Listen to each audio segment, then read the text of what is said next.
Hi, I'm Camille with Heal with Camille. I've had a practice in Salt Lake City, Utah for 20 plus years. And what I really do with people is help them figure out what their negative mental energy is. There's 5 different ways that we have negative mental energy. One of them is upsets and disagreements. Then we have quandaries. Then we have fear or traumatic things in our past that we've never got over. And we have grief. That's kind of a hard one. And then we also have guilt and shame.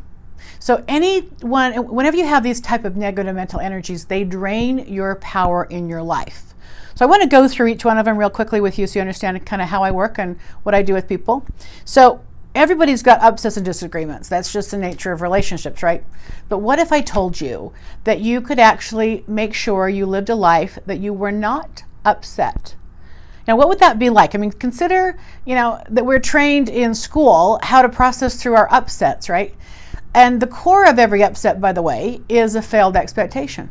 So something goes on, we don't think it should be like that, and we get upset about it. Disappointments, disagreements, this is how things like this is how fights start, right?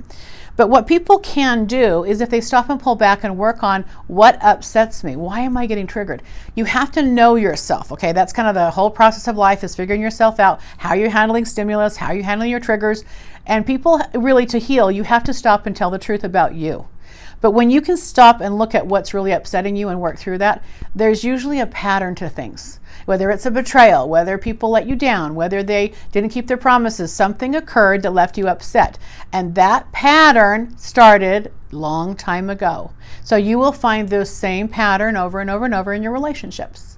But I help people figure out why they're upset and how to clear that. And I actually do help you clear that.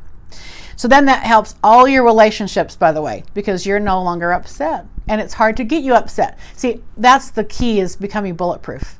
When you're bulletproof, people can try to hook you, or they may think that they're going to say the same thing that used to bother you, and it doesn't affect you. Now you've become bulletproof, you no longer get upset. That's true power. Then there's quandary. Now, a quandary is something like you're damned if you do, you're damned if you don't. It's just a catch-22. So an example of a quandary in life would be, I'm married, but I really hate my wife. I love my kids. I don't want to lose my family, so I got to stay married. Or I love my job, but I hate my boss. So there's something that's kind of interfering with you having it your way. And people that are stuck in quandaries, by the way, their life is an eternal holding pattern. Right? Things just don't change. They stay the same over and over and over again. So this is something we want to work out, because you can't lose weight, you can't get sober, you can't get more money, there's just this ongoing perpetual, it's like a hover pattern. It drives people crazy. And it does drive people crazy, literally. So quandaries have to get sorted out. You have to look at both sides of your quandary and then make a choice. And yeah, there's a consequence, but it's better than living on hold your whole entire life. Then we've got fear and trauma. Now, this is something that happened in your past that you have not been able to process through. It still captivates you. You still are afraid of it. It could be spiders. It could be snakes. It could be, I had one client, he drove past a black bag and he veered his truck over because he was in the war. And guess what those black bags used to mean? They were roadside bombs. So he had this past traumatic incident that he couldn't work through, and it was an automatic response. This is probably what PTSD really looks like. And I do think everybody's got something in their life that I would consider as PTSD. So it's something from your past that you haven't processed through it, whether it's an attack, whether it's a fight. It's usually something that kind of sideswiped you, surprised you. How you work through that is you have to talk it through. You've got to have somebody hear you. You've got to have somebody recreate it with you. And you can help desensitize yourself to that stimulus. But you also have to know yourself enough to put yourself back there and heal that wound. There's a spiritual process I take people through as well. It's a little more complicated than I'm saying now, but for this video, I'm not going to go into all that. Okay, the next thing is guilt and shame.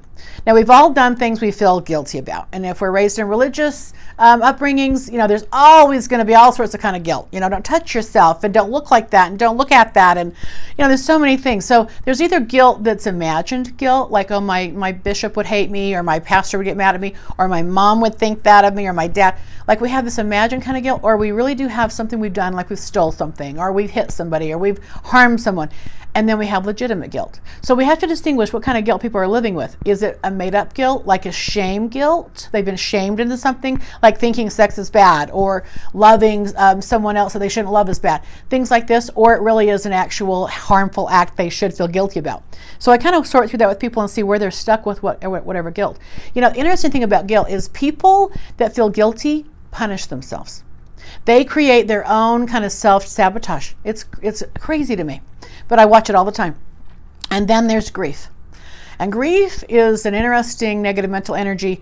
It really is something that, it's something you maybe have a hard time just getting rid of, like I've gotten rid of upsets and disagreements and stuff.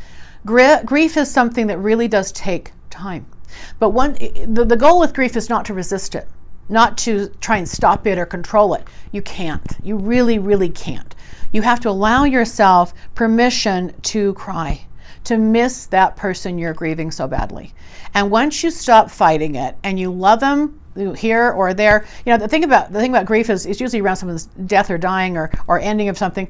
We weren't done with that person. We're the ones hanging on to something we haven't experienced, we want to experience still with that person. That's why we hang on, and that's why it's usually that painful. But a lot of times we do communication with people that have passed on. We write letters, etc. But honestly, you have to just stop fighting, but it's going to hurt for a while. So that's kind of the gist of what I do with people when I coach them and clear them. It creates a very powerful way of dealing with your life, so you can contextualize where your negative mental energy is stuck. And honestly, just living without upset is so powerful. So come join me, take on your life, join that pack of people that have already done this, and become invincible. Thank you.